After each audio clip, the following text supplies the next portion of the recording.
Hello everyone, তোমরা সবাই কেমন আছো? আমি তো খুব ভালো আছি।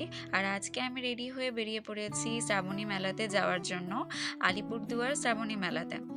তো আমি এখন রাস্তায় আছি, আর এই হলো শ্রাবণী মেলার পেছন সাইডটা। তো মেলার সামনে গিয়ে দেখি এরকম লম্বা লাইন, প্রচণ্ড ভিড় লোকের। তার জন্য টিকিট কেটে আমাদেরকে লাইনে দাঁড়িয়ে তারপরে ভেতরে ঢুকতে হবে। তো এই যে আমরা সব বান্ধবীরা দাঁড়িয়ে আছি লাইনে। আর এখন ভেতরে গেলাম। ভেতরে গিয়েই দিদিটার একটু প্রবলেম হয়ে গেছিলো বুঝতে, যে আমরা কতজন এসেছি, কারণ গ্রুপ করে গেছিলাম তাই বুঝতে পারছিল না কতজন এসেছি। এই হলো মহাদেব। তারপরে আমরা মেলার ভেতরে চলে গেলাম। বিভিন্ন দোকান বসেছে, ব্যাগসের, অনেক কসমেটিক্সের দোকান। কিছু দোকান বসেছে বা কিছু দোকান বসেওনি, জানি না কেন। এখানে ছিল বিভিন্ন রকমের ড্রেসের দোকান। তারপরে আমাদের চোখ চলে গেল জুয়েলারির দিকে। আর এখানে না খুব সুন্দর কালেকশন ছিল জুয়েলারির, ইয়াররিংসের খুব সুন্দর সুন্দর কালেকশন ছিল। তারপরে আমার চোখে পড়ে গেল একটা আইসক্রিম কোন খেলাটার দোকানে। ওখানে একটা দিদিভাই খেলছিল, তাই আমি কিছু ছোট একটা ক্লিপ নিয়ে নিলাম।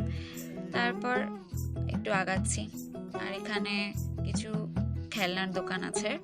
তারপর টুকটুক করে এগিয়ে গেলাম, আর এখানে ছিল বিভিন্ন ধরনের কাঠের জিনিস, চাবি রিংস, ঝুড়ি, আরো নানান ধরনের অনেক কিছু। তারপর কিছুক্ষণ পর দেখি ঝিরঝির বৃষ্টি পড়ছে আর কারেন্টও চলে গেল।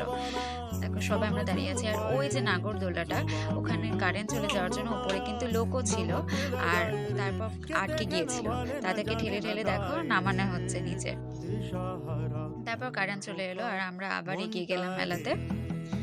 তারপর আবার ইয়াররিংস দেখতে চলে গেলাম আমি আর আমার বান্ধবীরা মিলে। খুব সুন্দর কালেকশন ছিল ইয়াররিংসের।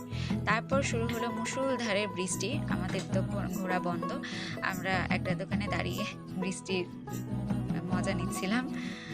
আর তারপর ইচ্ছে হলো প্রীতির বাবলস কিনবে, বাবলস কিনলো, আর আমরা তার থেকে দুবার দুবার করে বাবলস ফুলিয়ে নিলাম।